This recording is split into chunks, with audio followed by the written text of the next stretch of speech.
Hello everybody, I'm RedWolf Player and I'm here to talk to you about Captain Toad's Treasure Tracker. Now this game originally debuted for the Wii U in November of 2014. However, it was re-released for the Switch and the 3DS in July of 2018. Now, for the purpose of this whole video, I played this on the Nintendo Switch. Also, I do want to give a spoiler warning before we dive straight into the video. If you want to go to the description down below, you're going to be able to see a link where you can skip to just the score. Otherwise, there may be some spoilers. We're going to go over some puzzles and look over them and some of the different levels that there are. And so, if you don't want any spoilers, go ahead to the description, find where to go. Otherwise, let's just go ahead and get into it. Controls are handled pretty differently depending on how you play Captain Toad's Treasure Tracker. I can only speak for the experience on the Switch, but I think there would be some similarities between the other consoles. For the Switch, however, you can play in TV or undocked mode. Now, recording all this footage and playing the game, I played in TV mode, and it was pretty good. The main thing is just, when you're trying to activate certain things, you need to have your controller tilted a certain way, then you have to press a button, and it just was a little bit of a hassle. However, after recording all the footage, I actually took the Switch off the dock and played using the touchscreen primarily, and that was really great. That was a lot better. The controls already felt good in the TV version, but undocking it and being able to touch where I needed to instead of trying to tilt a controller was a lot better. And so I think the touchscreen is the primary way that you should be playing this when possible, and I think it's how it was mainly designed. I mean, it was made for the Wii U, so that makes sense. So because of this, we're going to give controls 46 points. What can I say? As far as visuals go, this game is just delightfully adorable. Watching Captain Toad interact with Toadette really makes these two characters shine. I mean, they're two little side characters that are really just brought to light in the design and the visuals of this game. All of the levels are really well crafted, and the enemies even make you smile with their cute design. My favorite is the big 3D boos you can find. For some reason, I just think they're really cute and adorable. I don't know, maybe it's just me. One hiccup in the visuals that I've noticed is that I did end up having weird frame rate drops.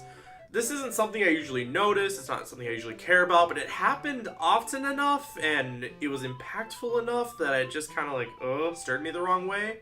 I do expect a little bit more from a polished Nintendo game, so because of all of that, we're going to give the visuals 39 points. Each puzzle in this game has a really unique mix-up to it. The levels that introduce new mechanics, such as a turnip cannon, do so in a way that makes it really intuitive for the player. Then these mechanics are able to be used in later levels in even more interesting ways. And, this is actually a really basic game design thing, give the player a little bit at the beginning and teach them more and more, but so many games actually get it wrong. On top of that, it's just done amazingly well in Treasure Tracker. I never had an issue of where I felt like I wasn't given the tools I needed to succeed.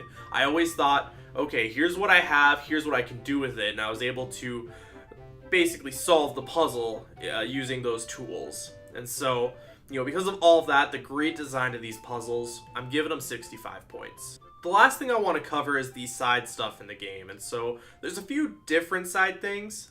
First, we have gems, which are a weird mix of side and not side stuff because they are necessary to continue on in the story, which is something I hate. I really just get annoyed by this because don't stop me from where I'm at. Don't make me have to, you have 143 gems, you need 162, and it's like, well, I don't care, I just want to keep playing the game, so don't force me to do that.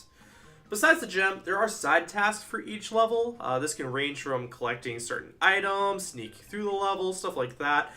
I actually really enjoyed this and thought that this really gave each level some sort of unique twist that I really did enjoy. Last side thing I want to talk about quick is the 8-bit Toad searching. So basically, they take the level, they'll put a little 8-bit Toad somewhere in the level for you to find, and I thought it was kind of fun. It was a little bit of hide and seek, and it was different. You looked at the level differently in these scenarios, and so because of all of that, I want to give side stuff 48 points. Alright, now that we've gone ahead through all the categories, let's go ahead and tally things up. So we start with controls, we have 46 points. We have visuals, which we gave 39 points. Puzzles with a whopping 65 points. Last but not least, the side stuff with 48 points. All of this added together, we actually got to 198 points total. Putting it smack dab in the middle of my list, we can see it's right above Detroit Become Human and right below God of War here. And so, you know, smack dab in the middle of the list, not a bad place to be, not a bad score overall, I think. You know, I think it's something I really deserved. The game was a lot of fun. I enjoyed myself while playing it, which to me is the most important part, of course. And that's all I have for you today. If you want to go ahead and give me a subscribe, or if you want to follow me on Twitter, you can see the Twitter link down in the description below. Otherwise, thank you so much for your time today. Thank you so much for watching. I hope you have a great one.